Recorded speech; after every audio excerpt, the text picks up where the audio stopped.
Yeah, I'm about to start working on a video for Albert Bandura's social learning theory. Your darn tune is going to be awesome. See you later.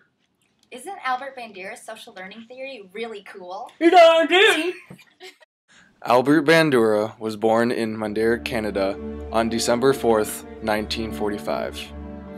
He was the youngest child of 6 and the only boy. Albert's dad was from Poland, while his mother was from the Ukraine. His parents had no formal education, but they both had a strong belief in the importance of education. Bandura only had one school in the entire town, and only 2 teachers for all the students of all ages, leaving Albert and the other students to teach themselves. Upon graduation from high school, Albert went on to attend the University of British Columbia in Vancouver. He initially went to school for biological sciences, but in order to fill his schedule, he took a psychology class and became very interested and decided to change his focus. In 1949, 3 years later, Albert graduated from British Columbia and went to the University of Iowa to pursue his PhD.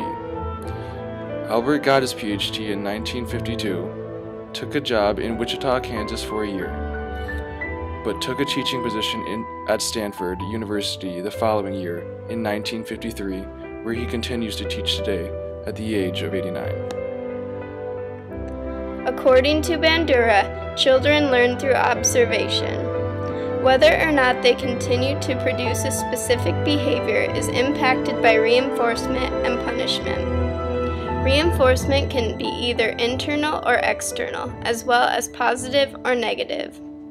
A reinforcement that is external would be any person other than the individual, him or herself, such as a family member or friend. An internal reinforcement would be how the individual feels inside. A positive reinforcement is adding something to increase a desired behavior, while negative reinforcement is taking away something negative in order to reach that same desired behavior. An example of a positive reinforcement would be giving a child a toy for doing their homework, while an example of a negative reinforcement would be taking a shower to remove a bad smell. A punishment reduces or eliminates the behavior. In 1961, Bandura did a study to try to prove that children learn by imitating models.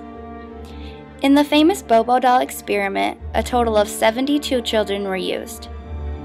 24 kids were exposed to an aggressive model, another 24 kids were exposed to a non-aggressive model, and the final 24 kids were used as the control group exposed to no model. All of the children were subjected to a mild aggression arousal before seeing how they would react with the toys. In the video, you can see the model, which is a woman, demonstrating aggressive behavior towards the doll. She throws the doll, kicks the doll,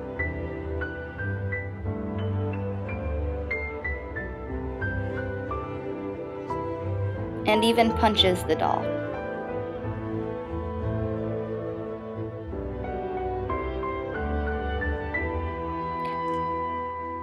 After observing the model hit the doll, the boy uses a hammer on the doll,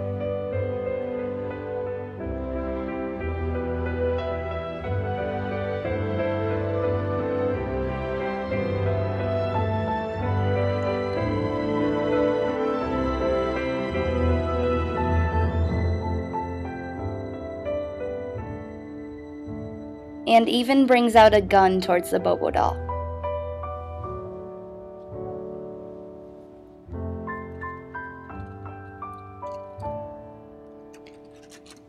The results show that all children reacted somewhat aggressively, but the children exposed to the aggressive model acted severely more aggressive than the other children.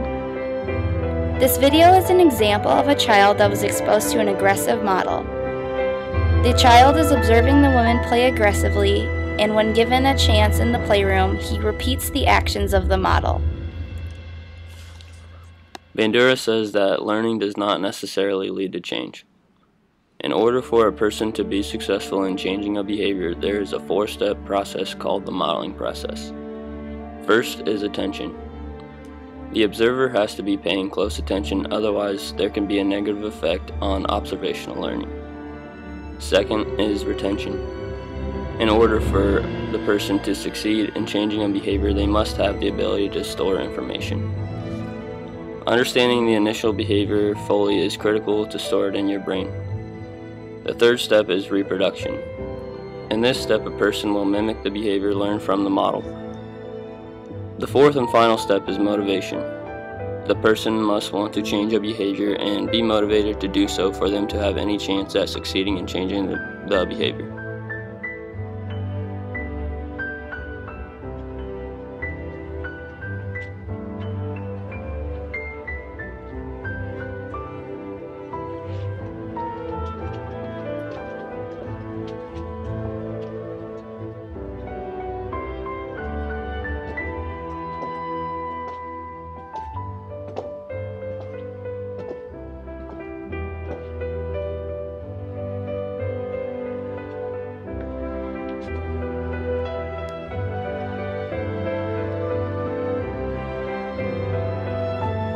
Bandura's theory on social learning is still used significantly by psychologists today.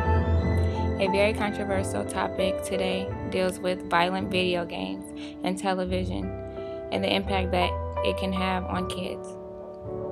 Psychologists are relating this to Bandura's theory about learning through observation. Albert Bandura's theory on social learning laid a foundation for psychologists today. He has been granted numerous awards, and he was elected for president of the American Psychological Association. Albert Bandura's social learning theory has made a powerful impact on the world's psychological theories of development. Its emphasis on modeling and copying behavior has opened people's eyes to a new way of learning and teaching that can be used in everyday experiences. These can include simple things like learning how to ride a bike, or more complex things like job shadowing or observing at an internship. People are using Albert Bandura's theory to this day. Have you ever noticed how many television commercials mimic observational learning?